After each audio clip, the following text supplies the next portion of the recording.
The main thing about humor, of course, is that it's hardly really possible to separate it, to analyze it, and understand it. If you analyze it, you sort of wonder if you've really understood it. An example of that is that Charles Addam cartoon in the New Yorker many years ago. You've all seen it. A skier on the downhill side of a tree, and you see his tracks going down around the tree. This thing came out in a U.S. Army magazine in Germany after the war. And they got all sorts of outraged letters in reply. It just didn't make sense. This thing is not possible. And finally one person wrote in and said, maybe it's meant to be a joke. And then he wrote 3 single-spaced typewritten pages on the philosophy of humor. The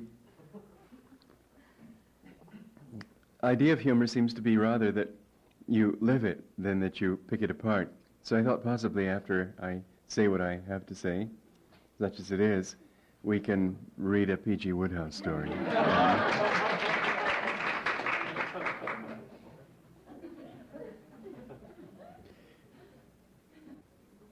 Divine joy is not something that we can really experience here in this world.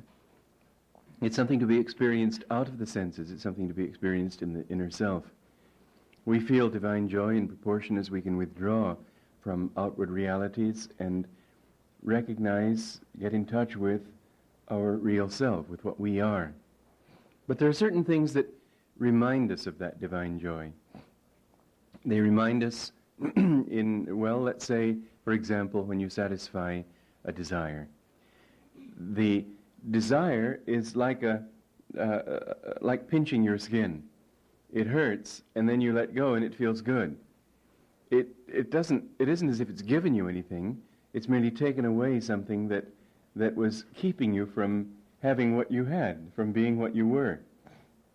It's why the yama principles of control in yoga are given in a negative way. Instead of, for example, being truthful, Patanjali says not to be untruthful. Instead of being kind and blessing everybody, he says don't harm them. It seems, on the surface of it, to our minds at least, sort of surprising. But the philosophy behind that is that if you get rid of the desire to make things other than they are, they'll automatically be what they are, and you'll see them that way. So that, whereas in a sense you can practice truthfulness, you can't really achieve truthfulness. You can practice it as a deliberate thing, but Patanjali's talking of stages of achievement, that you arrive at a point where you simply don't wish to tell lies, you simply don't wish to make things other than they are, and there's no need to do anything else because you already are truth. The truth is, it's the tendency to make it, to wish to have it something else that is the cause of our delusions. The same thing with harming people. Our own nature is one with everything. We already are each other because the self within is the self of all. And if we recognize that reality, then we automatically want to do well, do good to others. What was that saying about the missionaries in Hawaii? They went to do good and they went to do good and ended up doing well. The natural tendency is to want to do good to others because they're a part of yourself. Any tendency to hurt them automatically will hurt yourself. But because of our delusion of ego separating us from each other, we think that what happens to others doesn't happen to us. And so we're willing to hurt them in order to gain for ourselves. We're willing to put them down in order to benefit this one little ego. And that tendency obscures the reality.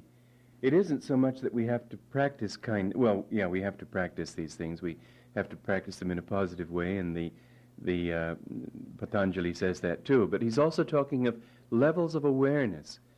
And when you've gotten to this level of awareness that you don't wish harm to anything, automatically you begin to feel a oneness with all things. So it is with the satisfaction of desire and the joy that we get from it. It isn't as if we achieve joy by fulfilling a desire. What we do is remove that which prevented us from feeling that joy. An example that I've given in one of my books, Eastern Thoughts, Western Thoughts, is walking down the road perfectly happily. The sun is shining, the birds are singing, everything seems beautiful, and suddenly you see something in a car, in a store window. Maybe it's a car, maybe it's a beautiful dress, a new tie, whatever it is. Suddenly, if you can't afford it, you go in and get it and you feel good. In fact, you might feel better because you fulfilled this desire, this thought in your mind. But let's say you can't, so that the desire is notable as a desire. Then you work hard, maybe you moonlight, work 2 shifts, whatever, to get that money to buy that car, and finally you get the car and you feel great. But you felt great before you saw the car. And you don't feel notably better, really, after getting it. And a week after getting it, it's a pretty well old hat. I remember a picture that I bought in an observatory of the Horse's Head Galaxy. And it was so beautiful, and astronomy was what really first got me started in thinking about, because of their delight, you're delighted again. And finally, even they can't turn you on with it. And you start thinking, oh, that old thing. Well, that's one aspect, and a very important aspect to the whole idea of the joy that we get from satisfying a desire. The pinching on the heart that it gives us, when that's released, we return back to our normal state of relaxation and we feel good. The other side of it is that we have an idea in our mind, like if you had gone into that store window and into that store and bought the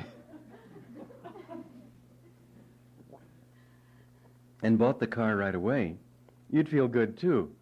You might not feel as good as if it had been something you had to work for. I mean, just imagine a novel where nothing ever went wrong and all the desires of all the protagonists were fulfilled immediately. The hero was born in a rich home, and as soon as he met the boss's daughter, she fell in love with him, and he fell in love with her, and they got married next Tuesday, and he always got a raise when he wanted it, and everything went well. You'd put down the book halfway through and say, what a crashing bore.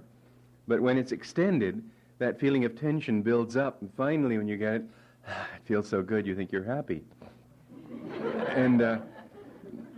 But the other side of it is that you get an idea in the mind, and that idea is satisfied, and so because the idea is satisfied, you think the thing that you got was what gave you pleasure. But in fact, it really has nothing to do with things. One man's meat, they say, is another man's poison. What one person would consider his dream car, another person would consider a menace. It's only the ideas in the mind. There isn't anything in this world that makes everybody happy. There isn't anything in this world that makes everybody miserable. Even the worst things possible, like incarceration in prison. Some people have found joy not in the fact of the incarceration, but in what they were able to do with their solitude and their going within, an extreme case perhaps, but it nevertheless serves to make a point. What we find always is that the idea is fulfilled, the tension is released, and we return back to ourselves again. And only to the extent that we return to ourselves are we able to find joy. This is the reality of life. Moreover, the more that we try to find things outside ourselves, the more we begin to become dissatisfied with everything. We finally become bored by them all because it pulls you out of yourself to keep seeking those things. That's why those people who have a lot of money and are able to fulfill all their desires physically end up not enjoying anything. Because if you're going to keep on looking outside yourself for something that takes you back into yourself anyway, pretty soon your habit is so far out of yourself, no matter what you do, that you aren't returning to yourself and you don't find joy. If you go among jet-set people or just study their faces in the magazines like the National Enquirer and People and things like that, it becomes very quickly evident that those people are not happy. The very laughter that they show is sort of a hysteria. Well, now the same thing basically is true with humor. And it's interesting that the same thing is true in the overindulgence in humor. For example, it's a curious fact, often noted, that comedians tend to be morose people. Peter Sellers was a very gloomy person, and Bob Hope is said by John Ball, who seems to know the Hollywood scene, to be a really rather mean person in his private life. Won't let go of a penny. And often you find that the funniest comedians are very moody. They have great periods of depression because, again, they've been trying to find their joy too much in that. But still, a little bit of humor is a very worthwhile tool. Just as those people who think that they're going to achieve inner freedom by never enjoying anything outwardly, those people who wall themselves up and have people shove food at them over through a little slot and so on, it's not natural. It's possible for people to find joy, but I have met some people who live like that, and usually they tend to be rather they don't show much life in their eyes. I've been in monasteries too where the practice is too much austerity, too much withdrawal from everything, too much looking upon all enjoyment as something dark, and as a result they don't become more light. I remember, just as a little example, and really quite trivial, when I was in school in England, in the springtime, when the flowers were starting to come out and the sun was shining and everything was becoming beautiful, they would deck all the boys out in different colored shirts. And it was a delight to see all these different brilliant colors, yellow, orange, green, blue, violet, all sorts of colors. And so one day at Mount Washington, I got this urge to dye all my T-shirts different colors just for fun. And I did it, and I had great fun doing it. And I remember one of the monks saw me there, and he said, desires. Well, it was such a trivial desire, why not? It gave me pleasure. The truth is that some desires fulfilled do enhance your pleasure, because they not only help you to relax within yourself, but they help you to remind you that your joy inwardly is something rising and wonderful. So the same thing with humor. People who don't have any sense of humor are very likely to be people who are dried up and incapable of joy. The masters that I have known, Master had a marvelous sense of humor. There were times when I'd see him laugh till the tears were literally running down his cheeks. And it was just a delight to be with him because he had this sense of joy that could apply itself in many ways. What is the source of humor? What does it really do that makes us feel joy? In fact, it's helpful to understand this from one particular point of view that I'll get into in a few moments. It's the same thing as desire. Tension gets built up and released. But in this case, it's a little bit different. The tension in this world is the tension of involvement, the tension of attachment, the tension of needing to do this. This is terribly important. And yet the soul inwardly knows that nothing really is important.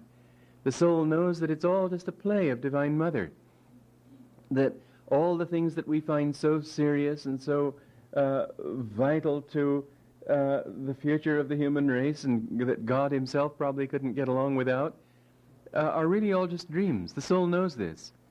And it's a great release. In fact, you've possibly had this experience in not only in the context of humor, but also in the context of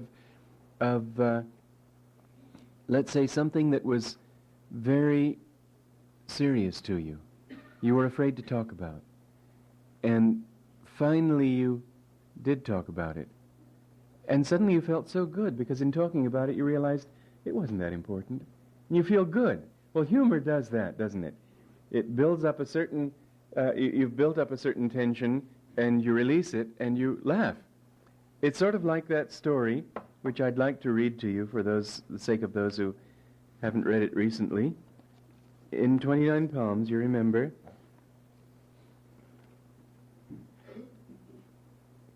Master gave us the job of building a swimming pool.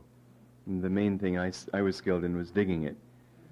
But one hot day at noon, Norman and I stood up from our digging and stretched, grateful that lunchtime had arrived. We enjoyed our work, but there was no denying that it was also tiring. Besides, we were famished. Briefly, we surveyed the yawning pit at our feet. "God, what a hole!" exclaimed Norman. We gazed out over the mounds of sand we'd deposited about the grounds with the wheelbarrow. The very sight of them, lumped there in mute testimony to our exertions, only reinforced our fatigue. At that moment, Master came out of doors. "Those mounds don't look very attractive," he remarked. "I wonder if they couldn't be leveled out. Would one of you mind fetching a 2x4? Armed with the board, we stood before him apprehensively and awaited further instructions. "Each of you hold the 2x4 at one end," Master said. "Then just come over to this mound here. Pull the sand back toward you by pressing down hard on the board and moving it slowly back and forth between you." Probably even this meager description suffices to convey some idea of how difficult the job was. By the time we'd leveled one mound, Norman and I were panting heavily. Well, we reflected, at least we'd demonstrated that the job could be done. Master, now that his curiosity was satisfied, would no doubt tell us to go and have our lunch. "Very good," he commented approvingly. "I thought that method would work. Now then, why don't we try it just once more on that mound over there?" Adjusting our expectations accordingly, we started in a second time. "Very good," Master commented once again, evidently not wishing to place obstacles in the way of the momentum we'd built up. He said, "Let's do just one more, this one over here. And after that, one more. And then again, just one more." I don't know how many mounds we leveled, but Norman, strong as he was beginning to moan softly under his breath. "Just one more," Master said again. Suddenly, getting the joke at last, I stood up and laughed. Master smiled back at me. "I was playing with you. Now, go and have your lunch." Often in his training of us, he would push our equanimity to the limit to see which way we would break. If we rebelled, or if under the strain we grew upset, it meant we had failed the test.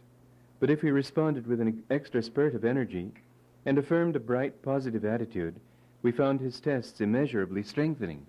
So you see, what happened here was that we were brought to the breaking point, and then I broke.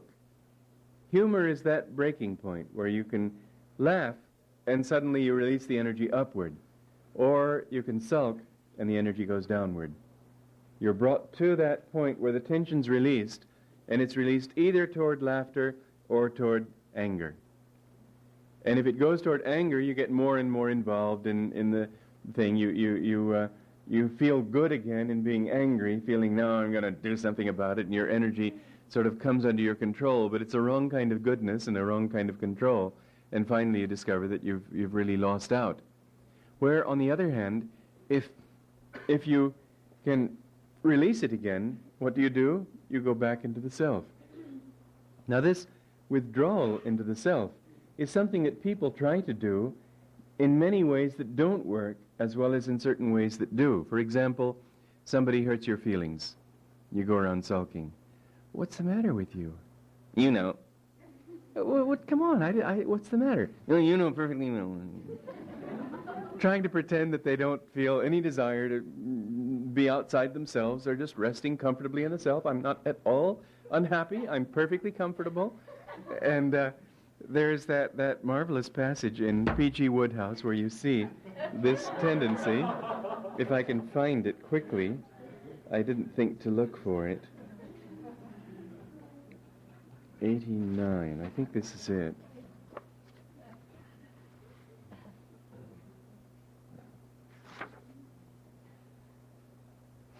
He was this boy who feels he's been turned down by his girlfriend, and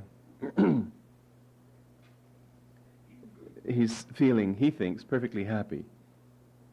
The view which he had from the window of a house there from his brother window should no doubt have prepared Frederick for the hideous loathsomeness of Bingley-on-Sea. This is a place all tourists go to because it's so beautiful and relaxing and everything. The hideous loathsomeness of Bingley-on-Sea. But as he walked along, he found it coming on him as a complete surprise. Until now, he had never imagined that a small town could possess so many soul-searing features. He passed little boys and thought how repulsive little boys were. He met tradesmen's carts, and his gorge rose at the sight of them. He hated the houses, and most of all, he objected to the sun. It shone down with a cheeriness which was not only offensive, but, it seemed to Frederick Mulliner, deliberately offensive. What he wanted was wailing winds and driving rain, not a beastly expanse of vivid blue. It was not that the perfidy of Jane Oliphant had affected him in any way. It was simply that he disliked blue skies and sunshine. He had a temperamental antipathy for them, just as he had a temperamental fondness for tombs and sleet, and hurricanes and earthquakes and famines and pestilences.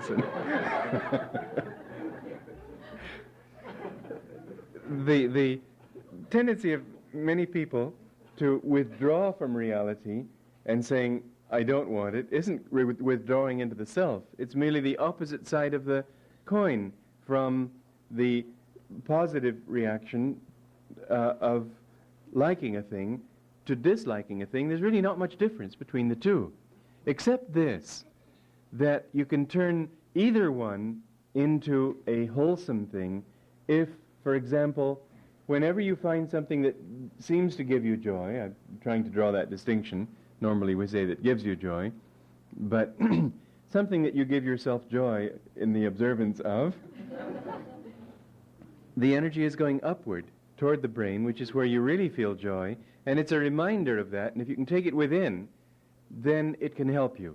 On the other hand, the downward thing is good too, because what happens with the downward current in the spine, which is the real source of your reactive process, when that energy is going downward, which it always does when you feel depressed or all these negative reactions we were talking about, then it's also going inward, and if you could take it really inward instead of just closing off, becoming cold or whatever, then that is the beginning of renunciation. There's a part in life that makes that a wholesome attitude too. If you see that this world is really not the answer and that we're looking for something more.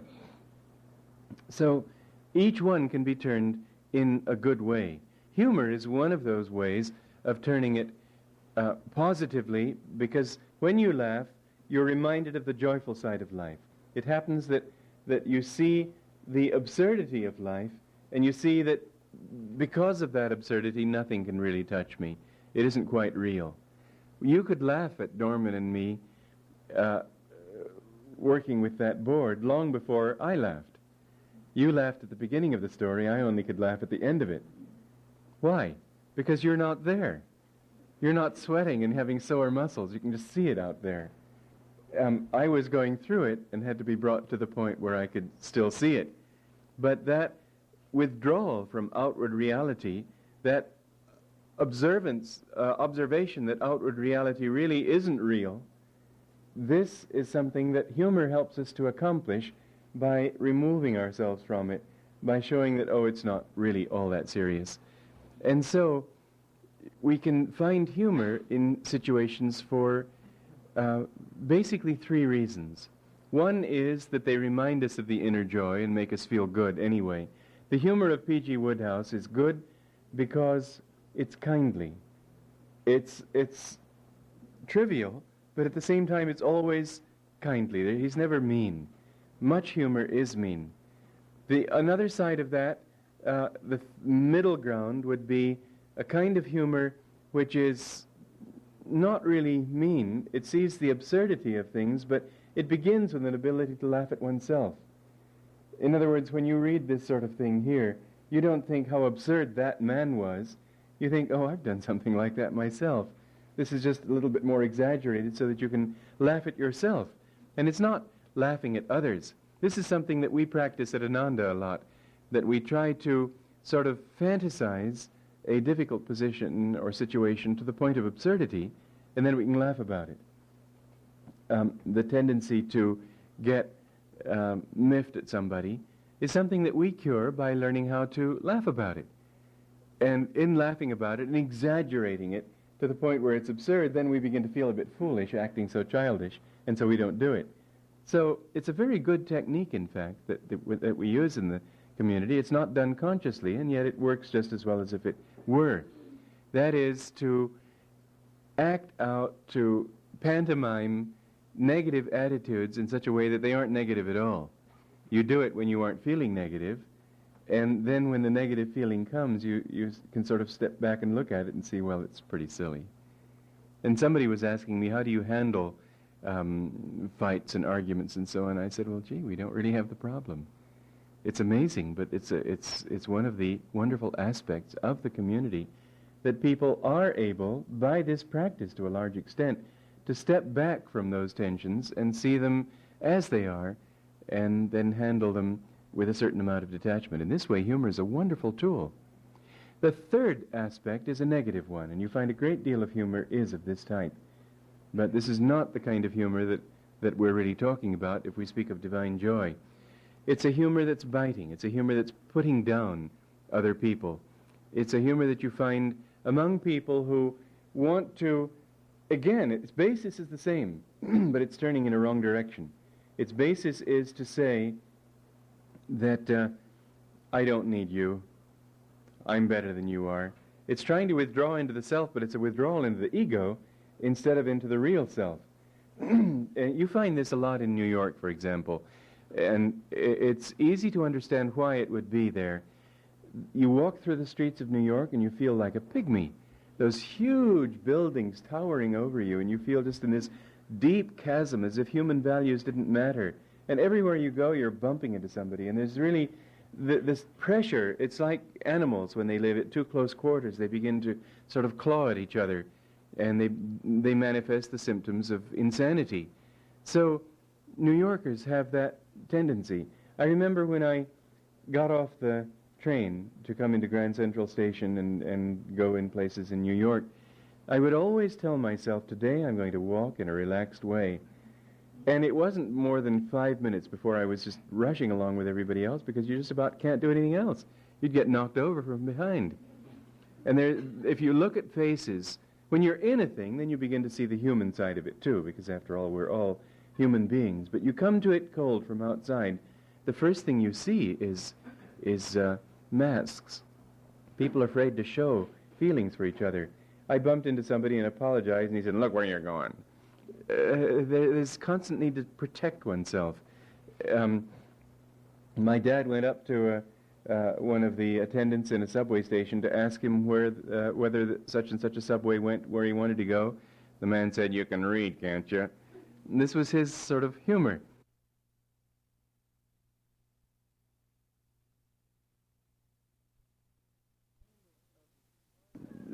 This kind of hardness that you find develops automatically in people, the tendency to put down other people, the tendency to laugh at rather than with. And most humor, a lot of humor I should say, is of that type. Its purpose is to show how clever you are. It's a withdrawal again, and it's a release of tension in the sense that, oh, you're not important. I was saying that the value of humor is when you can say nothing is important. But when you take that lesson and say, oh, he's just nothing, when you put him down that way, I don't have to take him seriously, he's just a joke. I'm withdrawing from that, but I'm not finding anything real. I'm just increasing the strength of my own ego. In this sense, we find that kind of humor, although it can be funny, it really is truly funny only to the extent that we can also laugh at ourselves. People who can't laugh at themselves really cannot be said to have a sense of humor. And a very interesting example of that was the Nazis. I saw them before the Second World War. And the one thing I noticed about them was that they had no sense of humor. They were able to laugh. They wouldn't have said they didn't have a sense of humor. But they were able to laugh at others. Their laughter was cruel. They had fun at other people's expense. This is not that kind of laughter which expresses divine joy. It's sort of like a mosquito bite. You scratch it and it feels good and it hurts at the same time. This kind of you see, there are so many ways of siphoning off what we're trying to accomplish into something else. We're trying to withdraw, in this sense, into the self, and we go through the wrong entrance, and it's the wrong self. And we strengthen the ego instead of the soul. We feel depressed about something instead of withdrawing from reality and realizing that this is what we really are, is inside. We just feel absolutely bitter and deprived. We have to learn how to, in all circumstances in life, find that attitude which will help us to rise, because everything is to be understood as neutral. It's our attitude that determines whether it's positive or negative. Nothing in this world is either. It's really our attitude that makes it that way. So we need to, as I was saying to a group a few weeks ago, I've always found in my life that negative people find me bad news. Because I simply, whenever somebody comes to me with some negative thing, it's my instinct to try to find a positive explanation. And you give them one positive explanation and they move on. They're looking for somebody who will reinforce their negativity. So it is that you have to watch your reaction to something and see whether it's taking you toward the inner self or toward the outer self, toward the ego. Whether it's taking you into an attitude that gives you more joy or into an attitude that deprives you of that joy. Humor is one of the best ways of helping to direct that attitude inward. Humor is sort of like the Zen Buddhistic practice of, the typical example that everybody knows is, if two hands clapping make this much sound, what is the sound of one hand clapping? There is, of course, no answer to such a question. It's posing the wrong, it's just the wrong question. But what happens in the contemplation of such a question is that it's so absolutely out of reason that you stop reasoning. You need something to get a handle on if you're going to reason. And here you're presented with something that is totally not even irrational. If you think of irrational as something where reason falls apart, there's nothing to hold on to at all. There's no reason here. And suddenly the mind stops. And as the mind stops, then suddenly you're able to feel the inner self. This is the reasoning behind it. That you present the mind of the student. Master would sometimes discipline us that way. He would be trying to say something to somebody, and the person was putting up the normal ego barriers. And so then he would say something absolutely preposterous, something that didn't fit their experience, their understanding, anything. And they'd sort of stop. What is he talking about? There wasn't any resistance they could put up to it. It was sort of a non-existent kind of thing that he was saying. And in that moment, when their mind was stilled, then he was able to say what he really wanted to say. And they were receptive to it. Very clever psychology. So the koan, or the logical contradiction that you find in some of this Zen practice is also very beneficial in respect of getting the mind still and suddenly making it open to something higher. And in fact, that is the essence of all enlightenment. Lahiri Mahashai said that what we need to accomplish, what we need to find, is the rest points of the mind. The mind gets an idea and it goes up and around, and then finally that thought's finished. And if you can catch it just at that moment before the new thought begins, you can go into samadhi. The breath comes in and goes out, and if you can catch it just before it comes in again, you can go into samadhi. The restless mind, the restless breath, these are the two causes of delusion. And the times to catch them are not during the process, but right between one process and the next. That's why we particularly in Hong Sau particularly concentrate on the pauses between the breaths. And the moment, the particular pause that is most justified is at the end of the wave, when it's come up and come down again, when the breath is out. That's why you find Master describing his experience of ecstasy and samadhi. A saint would touch him on the chest and the breath would be sucked out of his lungs. In that moment, then, he was able to go into samadhi. These rest points are the points to watch for in nature. That's why in yoga we also concentrate on noon, midnight, sunrise, and sunset. These are rest points in nature when the sun is starting to, or the world is starting to change its rhythms. You notice when the sun goes down, suddenly there's a new mood stretching over the world. And then the mood of night starts and the crickets start chirping away, and all the nocturnal animals come along, and maybe the wind starts rising, and a new mood begins. But between the two, that's a very good time to meditate. Same at sunrise, same also in the seasons.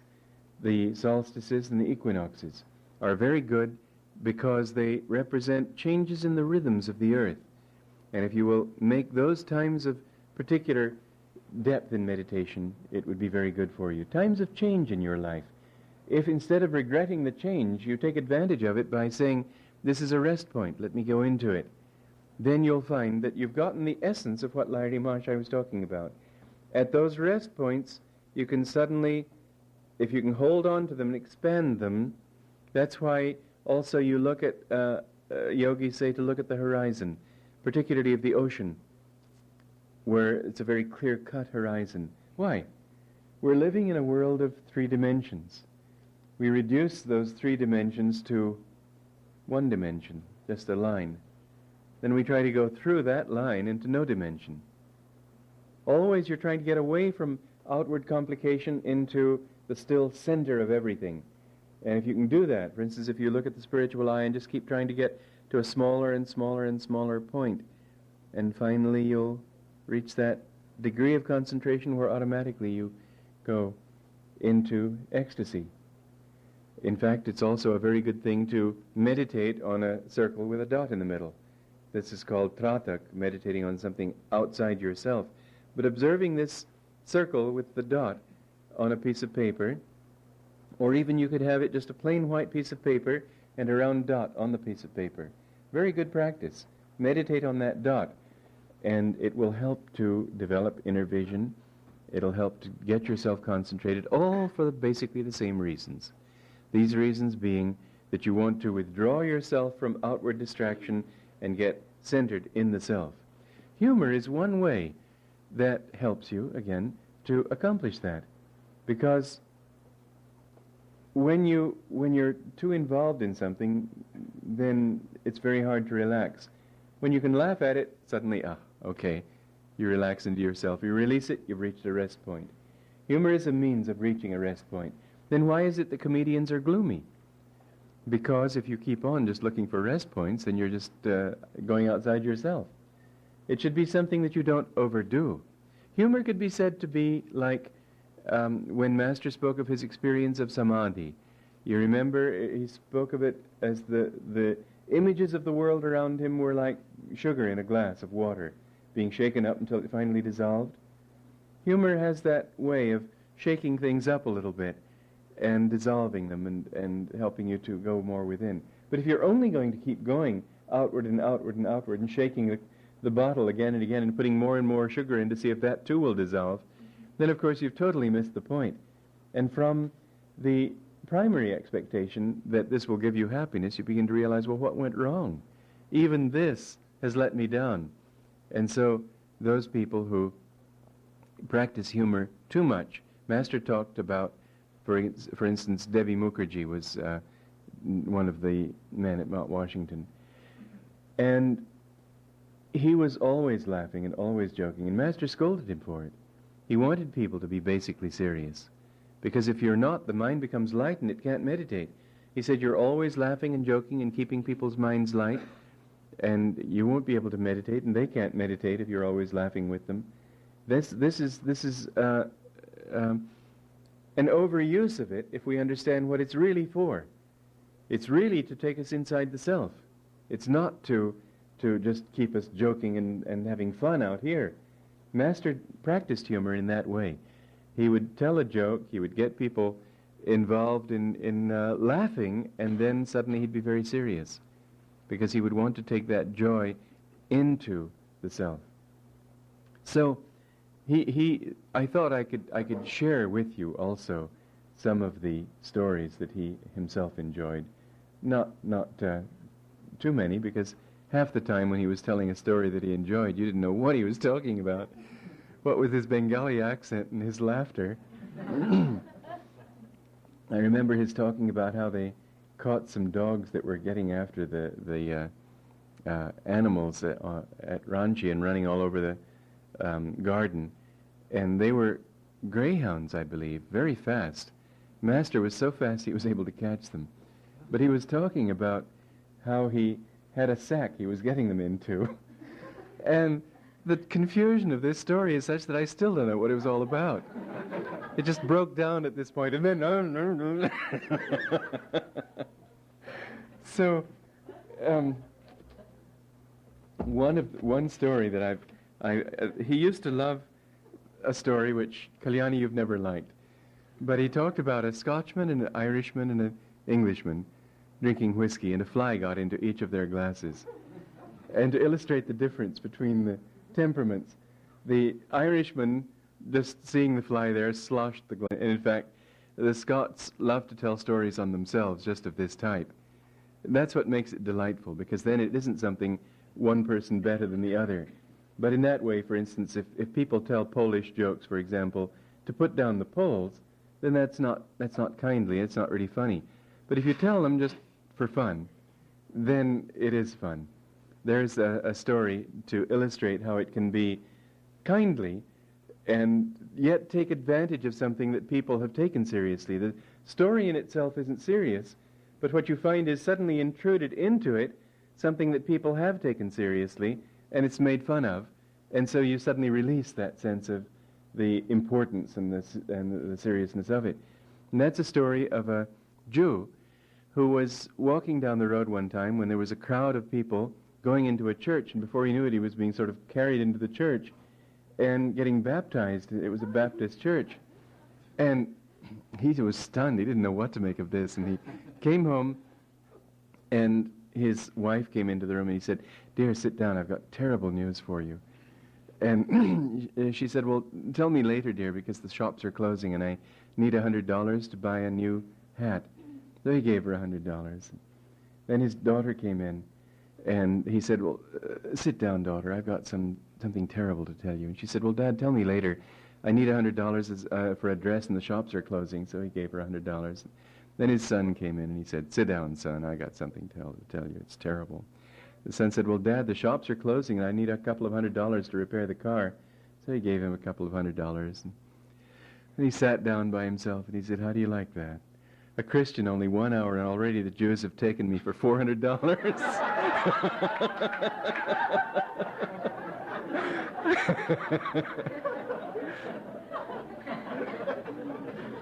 So, in that you find this racial tension suddenly dissolved in absurdity.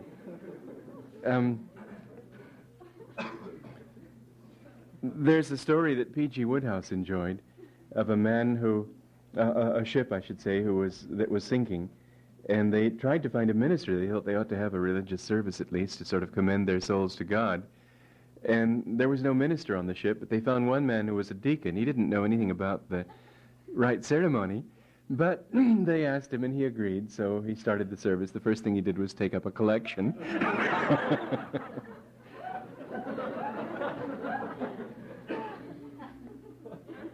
Cartoons often say it very well.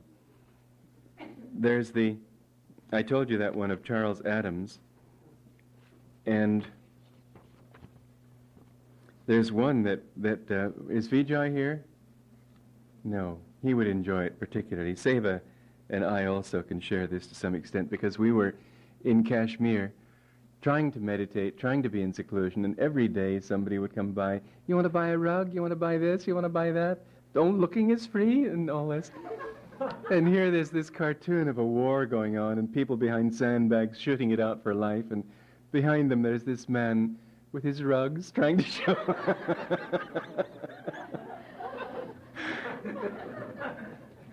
Then there's an absolutely marvelous one of piano movers, and the piano, they're taking it upstairs. The piano has just been dropped and crashed to the floor. It's all coming apart, and the banisters are broken.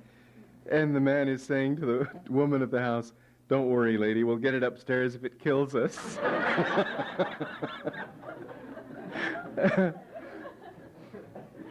There's enough of people who have moved have had the experience.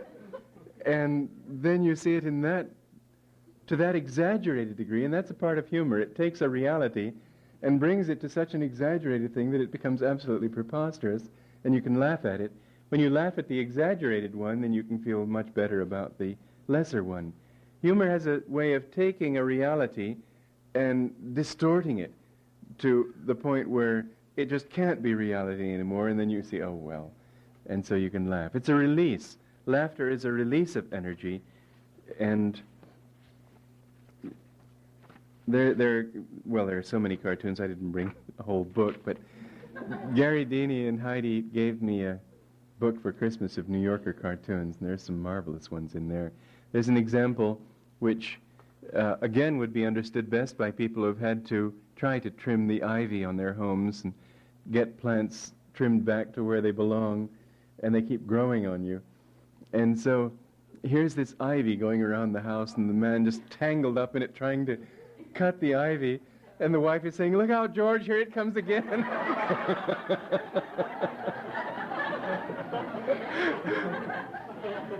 You see, you've taken a reality most of us have had to contend with at one time or another, and you exaggerate it, you distort it to the point where you can laugh at the reality itself.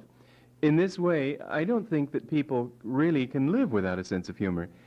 Was it Norman? Oh, what is his name? I know it perfectly well, but it slips my mind now. Norman? Huh? No. All right. He was the editor of the Saturday Review of Literature. Huh? Norman Cousins, thank you. He had, I think it was a terminal cancer. I think it was, I forget the name of it. Anyway, he cured himself by deliberately laughing. He would make himself laugh. He would look at funny programs on TV. He would read funny books. He would make it a point to laugh every day and laugh hard. And he actually got cured. Master prescribed, this is something that Shivani discovered, very interesting. He prescribed as one of the rules for a spiritual life to read a funny story every day. The idea being to learn to laugh. And when people didn't laugh, he would try to do things to make them laugh. When they were being too serious, he would sometimes do things that you would hardly even expect. Like one time the children were all sitting in meditation and they kept feeling these things hitting them. Master had spitballs he was blowing at them from behind. You wouldn't think a master would do that, but he was trying to get them to be more relaxed. Get them to feel, for example, that being with the guru didn't mean that you had to become a wooden Indian. And to really draw from him, you can enjoy. Just be human. And in that humanness you relax, and in that relaxation you find what you would never have found if you just kept getting more and more tensed. I found in my own life that people without a sense of humor just can't get along with me. They don't know where I'm coming from. The tendency to be over-serious seems like a spiritual tendency, but it's not. I remember there was this one woman who came to Mount Washington who decided that she was now going to be a devotee, and she walked around in long black gowns and long prayer beads and this sort of holy expression all the time. And you know that cartoon in the New Yorker, these two monks walking, and one of them with a puzzled expression looks down at the other and he says, "But I am holier than thou." Well, this was her way. She never laughed at anything. And I don't think she lasted a week. The laughter got her down. But that ability to enjoy outwardly is an aid so long as we always have the general tendency going inward, as long as it's a means to relax us so that we can meditate. Everything, in other words, should be done in moderation. Now, let's see, because I have never talked on this subject before, even in conversation, whether I have any points here. Only one. That was the story of Master with Badhuri Mahashaya, the levitating saint. You remember how he would, it says in the autobiography that he would laugh and the disciples didn't always approve. What Master said when he told us the story, he said that he would laugh very loudly and uproariously, and one time the saint said, well, you know, I understand, but these others don't. Don't you think maybe you should not laugh quite so heartily when they're all coming for meditation? And Master said, but it's really, it comes from God, the joy that I feel in God. And Badhuri Mahashaya said, I know, well, never mind, it's all right. But the thing is that the joy, when you listen to Master laugh, even if he was telling a story that you didn't understand, because he was so much into it with such a Bengali accent, even then his laughter was so infectious that it didn't matter. Hearing Master laugh in another room was enough to put you in a good humor for the rest of the day. That kind of laughter is certainly very obviously different from that that kind of laughter that's innocent, laughter that's kindly, and laughter above all that comes from God has a different quality to it altogether.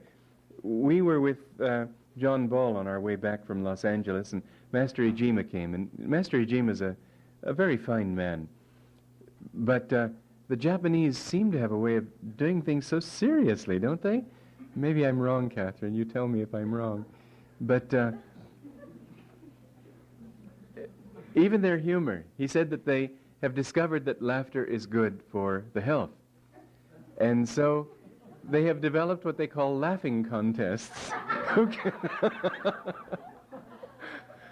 The person who laughs the loudest and the longest, I guess, wins. And then he had us go through a practice together of laughing. And it was all done with sticks. You laugh in rhythm.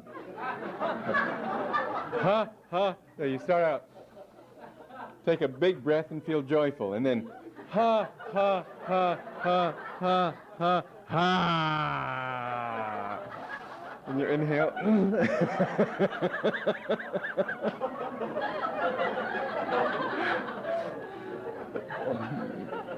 Maybe I missed a point here, I'm not sure. But it seems to me there should be a certain spontaneity to it. At any rate, the practice of laughing, I seldom laugh out loud when I'm reading to myself, but I remember reading P.G. Woodhouse's Code of the Worcesters, and it was so funny, I was just in stitches laughing, although I was all by myself. And then coming over on the plane from Italy last December, I had readings that we have recordings of my reading P.G. Woodhouse, and I had several of those, and I played them with little headphones. I was laughing away. People must have looked at me with very odd glances. So, these are basically what you might call the philosophy of humor. I don't think that it bears going into more deeply. I think that the main thing after that is to practice it. Read it. So I thought I would read you a story, which is one of my favorites of P.G. Woodhouse. P.G. Woodhouse is... well, he's a writer's writer. I don't think anybody in this century has written English better than him, better than he. He just has such a skill with words. One of his most popular little total abuses of the English language was in Code of the Worcesters, and it's found its way into an anthology of quotes. But it was something like, while not feeling exactly disgruntled, I wasn't entirely gruntled either.